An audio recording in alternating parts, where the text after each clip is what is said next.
خود نبی علیہ السلام کا جب وقت وصال آیا تو آپ اپنا ہاتھ پانی میں رکھ کے پھر اس کو چہرے پہ مل لیتے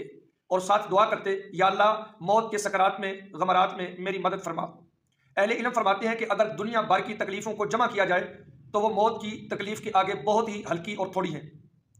نبی کریم صلی اللہ علیہ وسلم نے ارشاد فرمایا کہ جب سے انسان کو اللہ تعالیٰ نے پیدا کیا ہے تو موت سے بڑھ کے زیادہ تکلیف دہ اور سخت چیز اس پہ نہیں آئی۔ نبی علیہ الصلوۃ والسلام نے سمجھاتے ہوئے فرمایا کہ موت کی تکلیف اتنی ہے گویا کہ کسی نے 300 تلوار کی ضربیں لگا دی ہے۔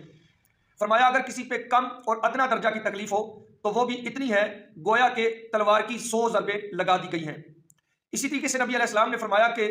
حالت نزع کے اندر آدمی کو فرشتوں نے پکڑا ہوتا ہے اور گھیرا ہوتا ہے، اگر فرشتے نہ پکڑتے تو وہ خشکیوں اور صحرائیوں میں جا کے دوڑتا، جیسے آپ اس ویڈیو میں دیکھیں کہ جب اس نے فرشتوں کو دیکھا تو بندے کی کیا حالت ہو گئی تھی۔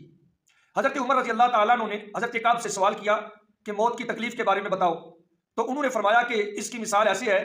کہ گویا کہ ایک کانٹوں والی شاخ ہو اور وہ بندے کے پیٹ میں داخل کی جائے اور وہ ہر رگ میں کانٹا پیوست ہو جائے،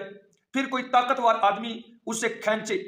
یعنی جتنی تکلیف اس طریقے سے اسے ہوگی اس طریقے سے موت کی تکلیف ہے۔ بہرحال نبی علیہ الصلوۃ والسلام نے ارشاد فرمایا کہ موت کی جو تکلیف ہے اس کی وجہ سے اللہ تعالیٰ بندے کے گناہ معاف کرتا ہے اور درجات بلند کرتا ہے۔ اللہ تعالیٰ ہمیں موت کی تیاری کی توفیق عطا فرمائے۔